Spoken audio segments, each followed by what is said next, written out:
Hello everyone. मेरे पिछले video में मैंने आपके साथ फोटोकेमिस्ट्री के जो लॉज हैं उसमें जो पहला नियम है ग्रोथस और ड्रेपर्स सिद्धांत उसको डिस्कस किया था। आज मैं आपके साथ डिस्कस कर रही हूँ second law of photochemistry, that is law of photochemical equivalence और स्टार्क आइंस्टाइन्स लॉ, यानी प्रकाश रासायनिक तुल्यता का नियम या स्टार्क आइंस्टाइन नियम। It is the second basic law of photochemistry. ये दूसरा नियम है, बेसिक नियम फोटोकेमिस्ट्री का। It was formulated by Stark and Einstein in 1912। First law आया था 1818 में और लगभग 100 साल बाद 1912 में सेकेंड लॉ ऑफ फोटोकेमिस्ट्री आया। तो इस सेकेंड लॉ को डिस्कस करने से पहले मैं आपको बता दूं कि प्रत्येक फोटोकेमिकल रिएक्शन में फर्स्ट स्टेप सेम ही होती है। फर्स्ट स्टेप में हमेशा एब्जॉर्प्शन ऑफ फोटोन होता है। लाइट के फोटोन का एब्जॉर्प्शन मॉलिक्यूल करेगा और मॉलिक्यूल जो है वो ग्राउंड स्टेट से एक्साइटेड स्टेट में आ जाएगा। सबकी फर्स्ट स्टेप यही होगी, चाहे कोई भी केमिकल रिएक्शन हो, फोटोकेमिकल रिएक्शन हो, उसकी फर्स्ट स्टेप यही होगी।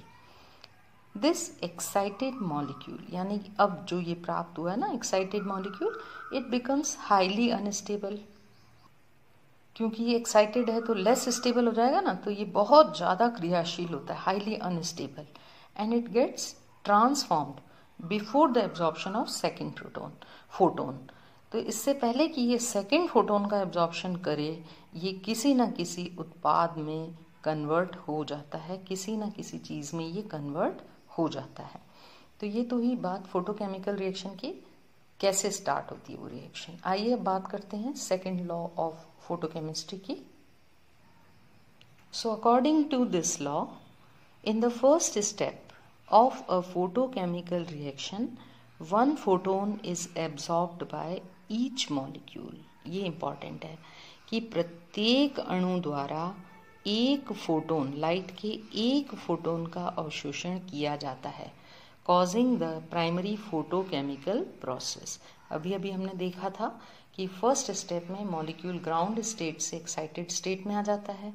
तो यही बात यहाँ पर हो रही है कि जितने भी अणु मौजूद हैं उस कंपाउंड के निकाय के अंदर या सिस्टम के अंदर, उस सारे के सारे अणु एक एक फोटोन का अवशोषण करते हैं।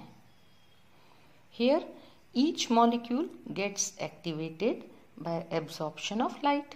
और जब प्रत्येक अणु लाइट के एक फोटोन का एब्जॉर्प्शन करेगा तो प्रत्येक अणु एक्टिवेट भी हो जाएगा, सक्रियण हो जाएगा, उसका सक्रियत हो जाएगा मॉलिक्यूल। ठीक, यहाँ पर कोई केमिकल रिएक्शन अभी तक हुई नहीं है, यहाँ केवल फिजिकल एक्टिवेशन होगा। यानी जो मॉलिक्यूल के अंदर मॉलिक्यूलर ऑर्बिटल्स होते हैं, आणविक कक्षक होते हैं, उनमें जो इलेक्ट्रॉन होते हैं वो ग्राउंड स्टेट से एक्साइटेड स्टेट में चले गए हैं, बस इतना ही चेंज आया है। तो फिजिकल एक्टिवेशन कहेंगे, not chemical activation. This law does not indicate that every molecule that absorbs photon brings chemical change in it. ये लॉ बिल्कुल भी ऐसा नहीं कह रहा है कि हर अणु जो कि फोटोन का अवशोषण कर रहा है वो केमिकल चेंज लाएगा, ऐसा नहीं कह रहा है। ये लॉ ऐसा बिल्कुल भी नहीं कह रहा कि केमिकल चेंज आएगा।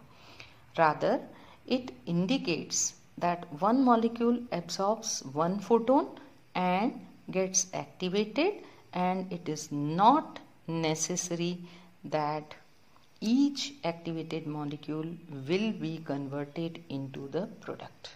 बल्कि ये नियम हमको क्लियर कट बता रहा है कि प्रत्येक अणु, आपके जो यौगिक है उसका प्रत्येक अणु एक फोटोन का अवशोषण करता है और फिर एक्टिवेट हो जाता है प्रत्येक अणु। लेकिन ये ज़रूरी नहीं है कि ये जो एक्टिवेटेड मॉलिक्यूल है ये प्रोडक्ट में या उत्पाद में कन्वर्ट होगा। The molecule may also convert into some other species by some photophysical process. तो केमिकल रिएक्शन हमेशा हो एक्टिवेटेड मॉलिक्यूल में, ये ज़रूरी नहीं है. ये मॉलिक्यूल जो है वो फोटोफिजिकल प्रोसेस द्वारा किसी और अन्य स्पीशीज में भी कन्वर्ट हो सकता है. This is also known as principle of quantum activation. इसी लॉ का दूसरा नाम है. और यहाँ पर यदि जो अवशोषित की गई ऊर्जा है उसे E से प्रदर्शित किया जाए तो एक फॉर्मूला है वो यहाँ पर लागू होगा.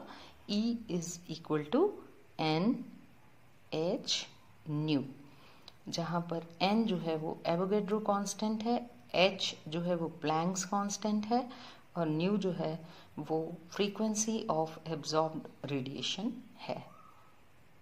हम जानते ही हैं कि फ्रीक्वेंसी जो होती है उसका वेवलेंथ के साथ, तरंग दैर्ध्य के साथ ये रिलेशनशिप होता है जो मैंने यहाँ लिखा है.